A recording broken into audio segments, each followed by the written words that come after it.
Gandang araw mga bata. Ang lesson natin ngayon ay special products and factors. So, merong mga bagay na madaling makita, 'di ba? Hindi kagaya ng love life, mahirap hanapin 'yan. So, dito tayo sa special products. So, madali lang siyang hanapin basta't makinig ka lang mabuti sa sasabihin ko. So, our lesson is special products and factors. So, but before that, dapat alam natin kung paano i-square yung monomial, mga ganon. For example, we have x squared. So, we have x times x squared. Then, halimbawa, 3 squared. We have 3 times 3, 9. Okay, so let us start with the square of a binomial. So, for a square of a binomial, we have the first, no? We have a square of the first term. So, yun po yung ating rule, no? So, this is the rule for square of a binomial. So, square of the first term. Halimbawa, yung first term natin ay x.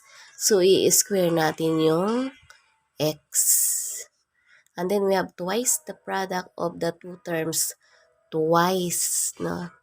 The product of the two terms. Ano yung two terms? We have x and 1. So, we have times x times 1. And then, square of the second term. So, we have the first, we have the second term. Dito tayo ta second term. So, we have 1 square. So, sagutin natin. So, we have x square plus wala po siyang minus, no? Wala siyang negative. So, that is plus. So, we have 2 times x times 1, 2x. Then, plus 1 times 1, that is equal to 1. Next one, we have x times x again, x squared. Twice the product of the two terms, we have 2 times x. Yung second term natin ngayon ay 2. Then, we have square of the second term, 2 square. Tingnan natin, we have x square plus 2 times 2, 4 times x, 4x. Plus 2 square, 2 times 2, 4. Okay, so, okay na siguro yan. Nakuha nyo na yung pattern, no? So, kung napapansin niyo, mabilis lang. Halimbawa, ako, kunwari, ito, hindi ko na gagawin ganyan. We have x squared plus 3 times 2, 6. Ayan, x. Plus 3 times 3, 9. Okay, dali lang, di po ba? Proceed na tayo doon sa may minus. So, dito, ganon din, hindi natin susundin ito. Diretso na tayo. X times x squared. Negative 6 times 2, negative 12. Sama natin yung x. Negative 6 times negative 6, we have positive 36. Gets niyo ba? Iba pa. So, doon tayo sa parehas na variable. Halimbawa, we have x minus y square. So, again, hindi natin kailangan gamitan ng ganito. Diretso na tayo. We have x times x squared. Since that is minus, sundin natin yun. X minus, x squared, 2x first term, y second term. Then we have negative times negative, positive, y squared. So, that's it. Okay, so, halimbawa ito. Kaagad-agad, we have x squared minus 9 times 2, 18, x. 9 times 9 plus 81. Yan na po yung ating mga sagot. Madali lang, di po ba?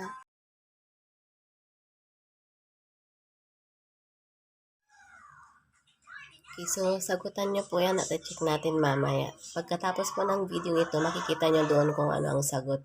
So, meron kayong 5 sasagutan. So, we are now on cube of a binomial. So, for the cube of binomial, we have the procedure that is, for the first term, we have the cube of x. For the second term, we have 3 times the product of x squared and y. For the third term, we have 3 times the product of x and y squared. And for the fourth term, we have the cube of y. So, for example, if we have x plus y cube, so for the first term, we have the cube of x. So, yan, we have x cube. So, that is the first term. The second term, 3 times the product of x squared and y. So, we have 3x squared y. And then for the third term, we have 3 times the product of x and y squared. And for the fourth term, we have the cube of y. So yan po for x plus y cube. So for x minus y cube, we have the pattern, the cube of x cube plus 3 times the product of x squared and y. Ito yung x plus at ito naman yung y.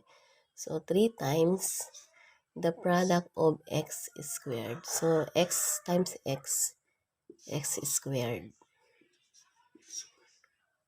At saka yung y, ang y niya ay may negative. So that is negative y plus 3 times the product of x again and y squared. I-square natin ulit yung y. Negative y squared plus the cube of y. So, negative y cube. So, ito na yon. So, we have x cube plus, ay minus siya kasi minus yun. Minus 3x squared y. Ito, negative y times negative y is y squared. So, that is positive. Or plus, I should say, 3xy squared.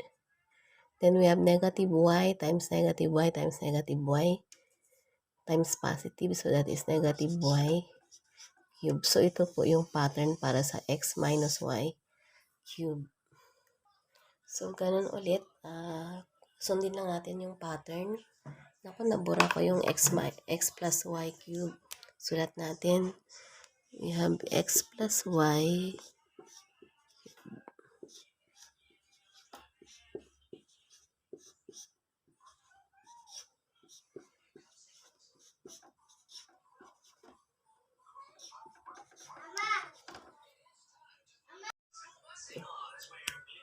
So, ito na yung x cube plus 3x squared y plus 3x y squared plus y cube. So, for number 2, kunin natin yung pattern. So, we have x cube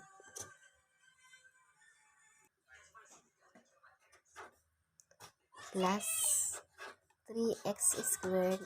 Kunin natin yung value ng y, that is 2 times 2 plus 3x. Again, value ng y, that is 2 squared plus value ng y, 2 cube. So, again, pag sama-samahin, we have x cube plus 3 times 2, 6, x squared plus 3, 2 times 2 is 4, times 3, 12, x plus 2 times 2, 4 times 2, 8. Okay, so kapag may variable na, sundin pa rin natin yung ating procedure. So, for number 4, kung kayo nang sasagot ang number 3, mamaya natin sagutan sa bandang huli. The cube of x. Isa-isay natin.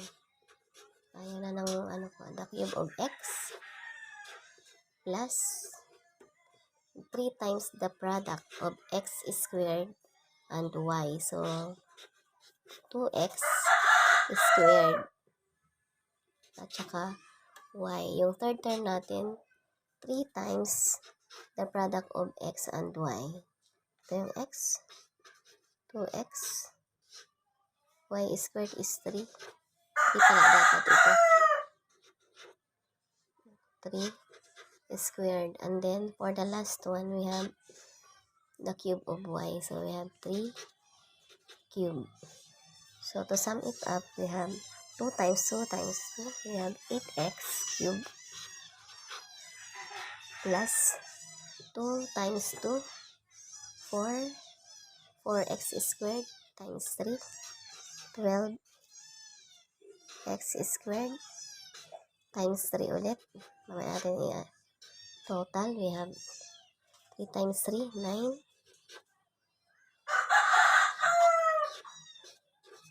Then, 3 times 3 times 3 is 27. So, we have 8x cubed.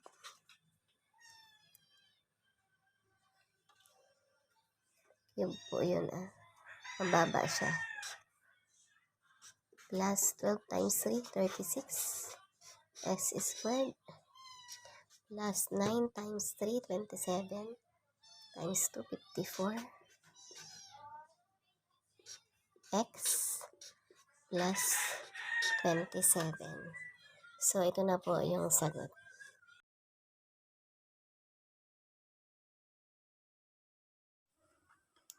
So, another interesting binomial pattern involves sums and differences of numbers.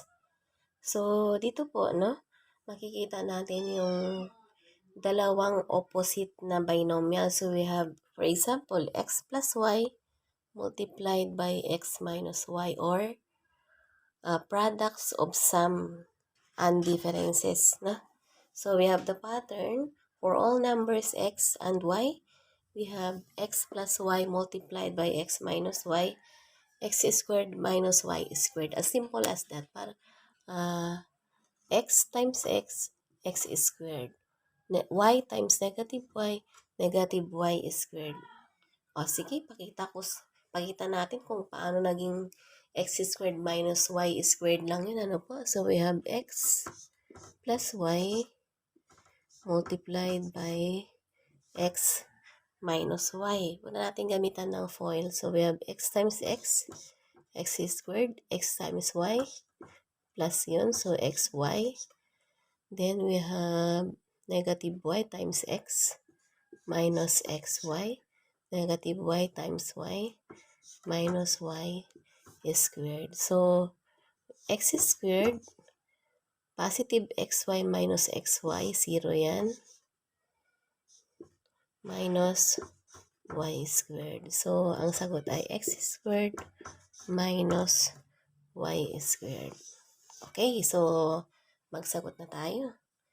So, dito, ito na yun, we have x squared minus y squared. So, ibig sabihin, madali na lang yung iba. So, dito tayo magsimula. We have 2x times 2x, 4x squared minus 3y times negative 3y minus 9y squared. As simple as that.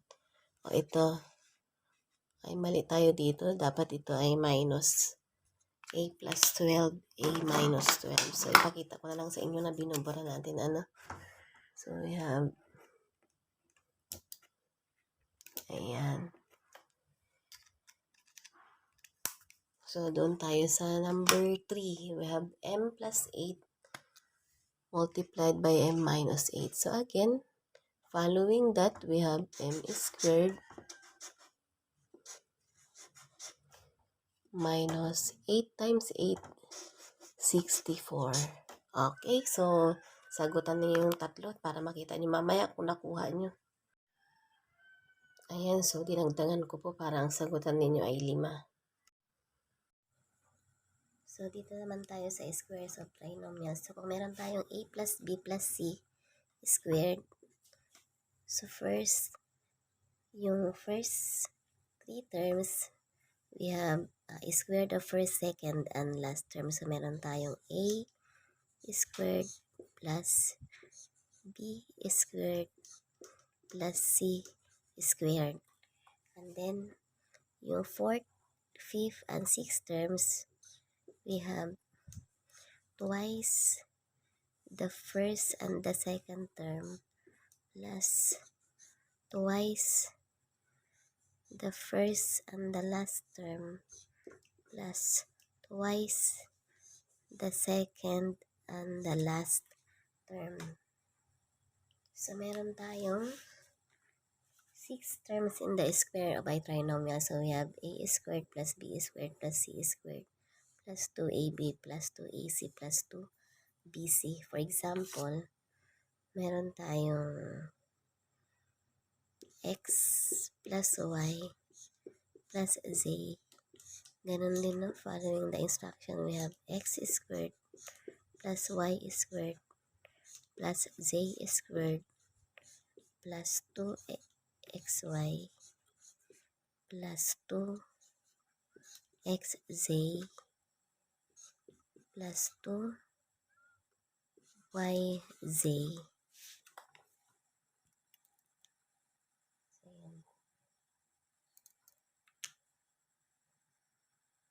So, halimbawa, meron tayong a plus 2b plus 3c squared. So, again, kunin natin yung mga square ng first, second, and last term.